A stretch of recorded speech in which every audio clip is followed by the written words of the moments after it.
인문논술소장 장승래입니다. 오늘은 2025년도 인문사회 계열의 논술에 대해서 고려대학교가 7년 만에 다시 논술 시험을 부활시켰는데요. 이 논술 시험을 부활시킨 이 부분에 대해서 제시했던 2023년에 제시했던 그 모의 문제를 통해서 앞으로 어떤 식의 방향으로 시험 문제가 출제가 되고 이것을 어떻게 준비를 해야 될지를 한번 같이 살펴보도록 하겠습니다.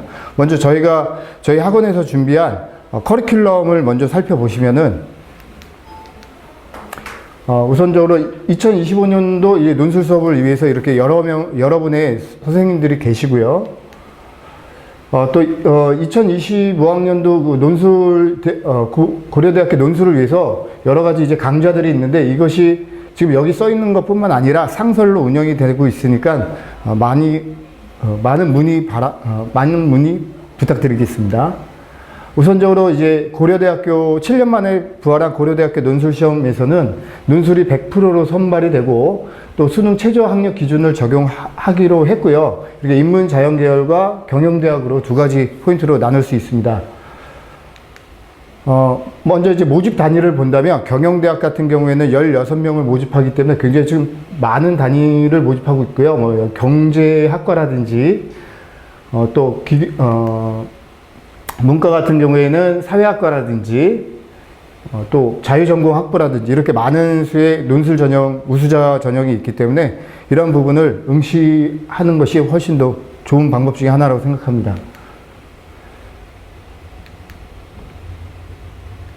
자, 저희가 지금 대치동과 서초 방배 분원에서 같이 논술 시험을 대비를 준비하고 있으니 요 전화번호로 많이 문의해 주시면 되겠고요.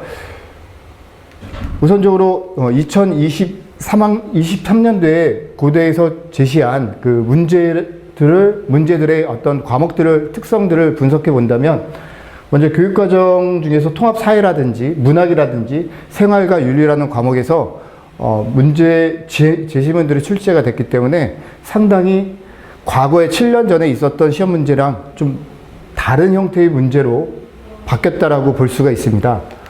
그 중에 이제 제시문들과 함께 잠시 그 2023년도 고대에서 제시한 제시문들을 총평을 해드리자면 과거의 시험 문제는 문학 작품을 통해서 어떤 문제 해결 능력을 추론 과정을 통해서 구하기를 요구를 했다라면 현재 이번 2023학년도의 모의논술에서 제시한 부분은 제시문 속에서 나오는 부분을 추론하는 것보다는 어떤 제시문을 주어주고 문제 상황을 주어주고 그 문제 상황 속에서 나와 있는 이 문제를 사회교과라든지 또는 수행평가라든지 어떤 행동들을 통해서 또는 어떤 독서 토론을 통해서 또는 어떤 뉴스라든지 현실 세계에 있는 부분을 통해서 해결을 하는 방법을 제시하기를 원하는 시험 문제로 변경이 됐습니다. 이 부분은 과거에 있었던 논술 시험보다는 이제는 이론보다는 실질적인 부분으로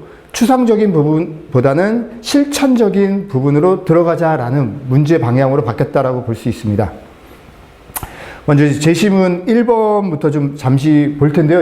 이런 제시문들이 나왔을 때는 논술 문제가 처음 나왔을 때 첫 시험지를 보자마자 가장 먼저 하셔야 될 게 지문보다도 문제 1번, 문제 2번, 문제 3번 이렇게 문제 1번의 문제가 무엇인지 문제의 요점 파악을 하는 것이 더 좋습니다. 문제의 요점 파악을 하고 난 다음에 제시문을 살펴보는 것이 내가 앞으로 이 제시문 속에서 어떤 부분을 중점적으로 봐야 되는지 이 부분들을 살펴볼 수 있는 뼈대가 구성이 되는 거니까 가장 먼저 문제부터 보시고 그 문제 속에서 무엇을 물어보는지 그래서 내가 이 제시문들을 살펴볼 때 무엇에 초점을 두고서 살펴봐야 되는지 이런 것들을 보셔야 되는데요. 먼저 첫 번째 문제 1번 같은 경우에 문제 1번에서 딱 그 문제를 보시면은 문제 1번에서 그림 6의 그림과 공통적으로 나타낸 사회적 문제 해결 방안을 제시하시오 이렇게 나와 있습니다. 그럼 둘 중에 하나일 겁니다.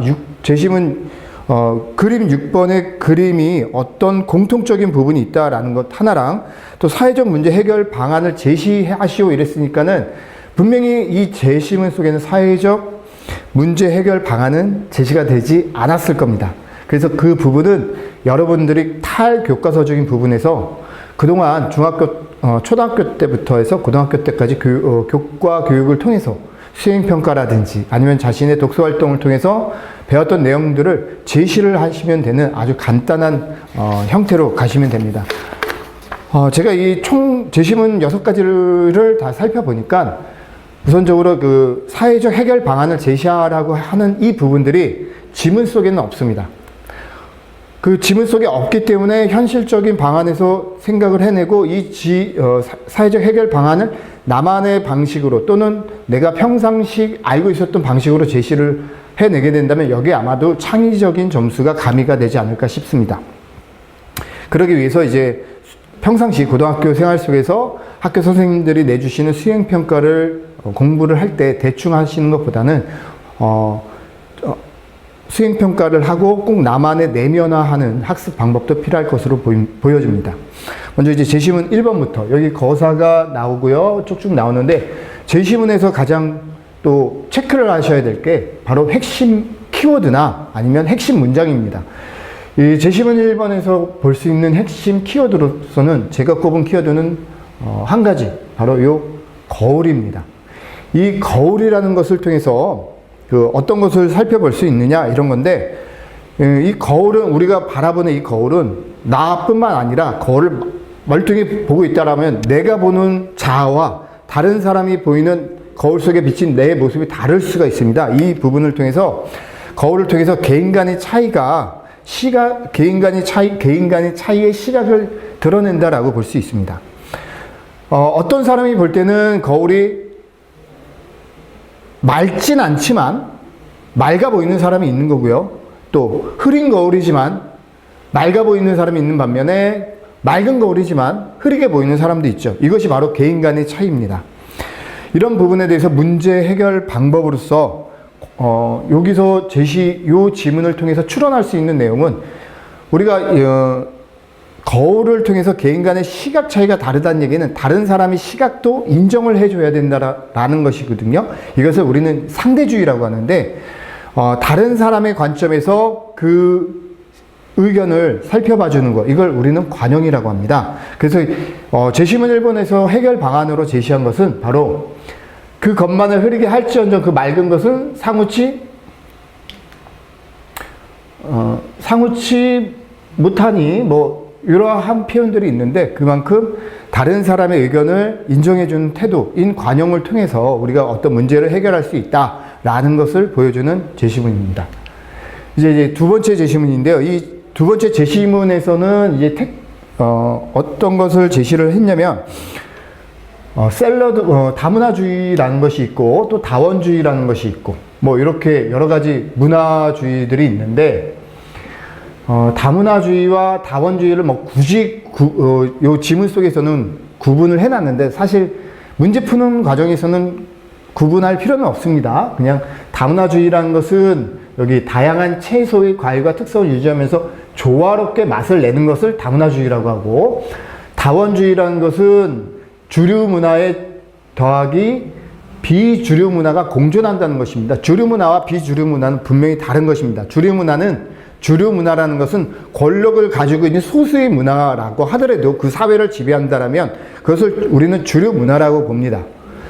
많은 수의 사람들이 그 문화를 향유한다고 해서 그것을 주류로 보지 않고 권력을 갖고 있느냐, 권력을 갖고 있지 않느냐의 차이에 따라서 주류냐, 비주류냐 이렇게 나누는데요. 어떤 주류 문화에 더해져서 나타나는 비주류 문화가 공존을 하는 문화, 그것을 이제 문화 다원주의라고 합니다. 사실 이 두 부분을 구분할 필요는 없습니다. 이것이 문제 푸는데 하등의 관련성은 없고 오히려 학생들을 혼란을 가중시키는 페이크용으로 등장한 문단인 것 같습니다. 그래서 중요한 거는 이러한 부분이 있는데, 이 두 가지 문화 다원주의나 다문화주의나 여하튼 다문화주의고, 이런 문화 다문화주의가 유지가 되기 위해서는 바로 문화 상대주의, 다른 사람의 문화를 그 상대방의 모습 속에서 판단을 해야 된다라는 문화 상대주의라는 것이 필요하고, 그런 문화 상대주의가 되기 위해서는 관용과 또 수용과 존중의 자세를 가져야 된다. 이것이 바로 핵심 키워드 문장이 되겠습니다. 그래서 요 제시문에서 관용의 자세 뭐 이런 것들을 강조했던 제시문이 되겠고요. 그다음에 제시문 3번 같은 경우에는 택시 기사가 화자가 덴마크라는 곳을 갔는데 이 택시 기사와 대화를 하는 장면들이 나옵니다. 이 택시 기사는 택시 운전에 대해서 굉장히 그 행복감을 느끼고 있죠. 그래서 이 택시 기사를 통해서 화자는 무엇을 느끼냐면 직업에 대한 자부심을 느낍니다. 택시 운전을 하는 것은 내가 하고 싶었던 일이었다라는 자아실현을 했다라는 부분이고요. 또 이러한 택시 운전을 통해서 자신은 경제적 기반을 유지해 나간다라는 부분을 이야기하고 있습니다. 자, 이런 식으로 사회적 불평등 현상에 대해서 얘기를 하고 있는데요. 이 사회적 불평등 현상을 해결하기 위해서는 택시 운전과 같은 국가는 이런 택시 운전과 같은 여러 가지 사회적 일자리를 창출을 하는 부분에 기여를 하게 된다면 사회적 불평등을 해소할 수 있다라는 방안을 여기 노동자가 없이는 사장이 없듯이 택시기사도 사회의 중요한 구성이라고 생각합니다. 이런 식으로 사회 구성원들의 역할 또 국가가 다양한 직업을 창출해야 된다라는 부분을 제시문 3에서는 제시하고 있습니다. 다음 이제 제시문 4에서는 시가 나와 있는데 이 시가 이렇게 봤을 때는 저도 처음 읽었을 때 이게 무엇을 뜻할까라는 부분을 좀 아리송했는데요. 제시문 1이라든지 2나 제시문 3을 읽어가면서 이것이 1, 2, 3과는 비슷한 내용으로 가게 된다면 이런 식으로 해석을 해야 되겠구나. 여기서 말하는 내용 중에서 이제 핵심 키워드를 한번 찾아보려고 했는데요. 저는 여기서 찾은 키워드는 바로 슬픔이라는 단어에 주목을 했습니다. 나는 이제 너에게도 슬픔을 주겠다. 이 슬픔이란 것이 무엇일까? 라고 생각을 해봤더니 여기 제시문사에서 제시문사의 시에서 주어진 이 슬픔을 저는 이렇게 해석했습니다. 이 슬픔이라는 건 사회적 약자, 그러니까 우리가 말하는 사회적 약자라는 것은 노인, 또 청소년, 또 노동자 이런 사람들 흔히 사회적 약자라고 하는데요. 이런 사회적 약자에 대한 차별, 편견 이런 것을 이 화자는 슬픔이라고 한 것으로 보입니다. 그래서 이런 슬픔, 사회적 약자가 겪는 편견이라든지 차별 이런 것을 누구나 인정을 한번 그 사회적 약자의 입장에서 그 부분을 받아들이게 된다면 그 사회는 오히려 더 발전할 수 있는 부분이 있다라는 부분으로 해석을 했는데요. 그 대표적인 문장이요. 여기 슬픔의 평등한 얼굴. 슬픔의 평등한 얼굴이란 말은 누구나 다 내가 지금은 사회적 약자가 아니어도 어느 순간에 모든 사람들은 다 사회적 약자로부터 출발을 하죠. 우리가 다 청소년기들이 있었으니까. 그런 사회적 약자인 슬픔의 평등한 얼굴, 누구나 다 사회적 약자가 될 수 있다라는 그 핵심 키워드 문장을 통해서 사회적 약자가 됐을 때 어떤 식으로 이 사회의 불평등 현상을 해결해 나가야 될지 이런 부분들을 제시해 주는 것입니다. 그래서 제시문 4를 통해서 사회적 불평등 해결 방안은 누구나 다 사회적 약자가 될 수 있다. 즉 슬픔의 평등한 얼굴이 될 수 있다. 이런 부분 때문에 내가 사회적 약자가 됐을 때를 생각해서 모든 것을 입법을 하라라는 롤스의 정의론까지도 도입을 하셔서 4번을 해석을 하신다면 굉장히 완벽한 해결 방안이 될 수도 있죠. 그래서 롤스는 최소 수혜자가 자신이 될 수 있도록 입법을 해야 된다라는 그런 입법의 원리까지도 제시문 4에 제시를 해 주시게 된다면 논술을 쓸 때 굉장히 완벽한 이야기들을 꺼낼 수 있게 됩니다. 그 다음에 제시문 5번인데요. 이 제시문 5번은 굉장히 처음에 딱 봐도 굉장히 유쾌발랄 상쾌하고 막 화창하고 여러 사람들이 막 웃고 떠드는 모습들이 연상이 되는 글입니다. 이 제시문 5에서는요. 개천 속 빨래터라는 곳, 이곳에 갔더니 다양한 사람들이 많이 오고 있다라는 것을 쭉 묘사를 하고 있습니다.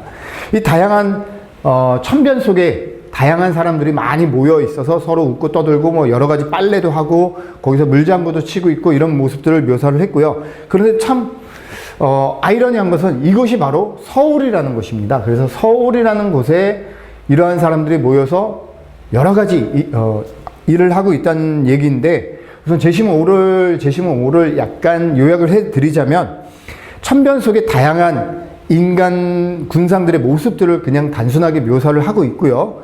두 번째로는 이러한 천변 속에 있는 곳이 바로 서울이라는 점인데, 바로 꼭 서울이기 때문에 다양한 군상들이 모인 이 부분이 참으로 신기하다라고 화자는 이야기를 합니다. 그것이 바로 지역 간의 불평등을 암시하는 내용이 되겠습니다. 자, 이렇다면 이런 지역 간의 불평등, 이런 것들을 해결하기 위해서 우린 뭐 통합 사회 시간이나 또는 뭐 여러 가지 사회 탐구 시간에 많이 배웠는데요. 뭐 국어 시간에도 지문에서도 제시가 된다든지 많이 배웠는데요. 우선적으로 성장 거점 개발 방식이 있고 지역 균형 개발 방식이 있는데, 성장 거점 개발 방식을 했을 때는 대도시만 더 커지는 현상이 나타나기 때문에 그것이 아닌 균형 있는 지역 균형 개발 방식을 통해서 낙후된 도시를 또다시 활성화시키게 된다면 점점 균형 있는 도시에 의해서, 균형 있는 국토 발전에 의해서 서울이 아닌 다른 도시에서도 이러한 모습을 볼 수 있지 않나라고 제시문 5에서는 제시를 하고 있습니다. 자, 이런 식으로 요약을 했고요. 문제에서 본다면 분명히 문제에선 이 6번을 통해서, 그림 6번을 통해서 1번을 그림 6번을 통해서 하려고 했는데, 이 그림 6번의 모습이 어떤 것이냐면 뭐 아버지의 직업이 다양성이라든지 아버지의 직업에 따른 다양한 직업이라든지 또 소득 분위별 교육의 지출 현황이라든지 유리천장 지수라든지 이런 것들을 드러냄으로 인해서 다양한 사회적 불평등 현상의 원인이 있다. 이런 사회적 다양한 불평등 현상의 원인을 해결하기 위한 방안이 제시문 속에서 드러나 있고요. 그 불평등한 모습을 제시문에서 드러냈고, 그 불평등한 모습의 원인들을 파악해서 그 원인을 파악을 했으니까 해결 방안을 제시를 하면 되는 거죠. 그래서 제시문 1번과 3번과 4번에서는 이러이러한 사회적 불평등의 원인들을 드러냈고요. 그 원인들이 나왔으니까 그 제시문 밑에다가 해결 방안, 그러니까 제시문에서 뭐 1번의 제시문에서의 어떤 사회 불평등 원인을 쓰시고 거기에 해결 방안을 쓰시고, 이런 식으로 1번과 3번, 4번을 써주시고, 뭐 만약에 요약을 하라고 했다라면 제시문 2번과 제시문 5번은 요약을 해서 써주는 형태로 나가게 된다면 깔끔하게 이 문제 1번 문제를 풀 수 있는 방안이 될 수 있겠습니다. 이런 식으로 2023년도 고려 7년 만에 부활한 고려대학교 모의 논술 문제의 출제 방향이, 과거에는 문학 작품이라든지 이런 문학 작품 속에서 서로와 서로 문장 구조를 비교나 아니면은 요약 위주로 갔었는데요. 그래서 학생들을 굉장히 난해했습니다.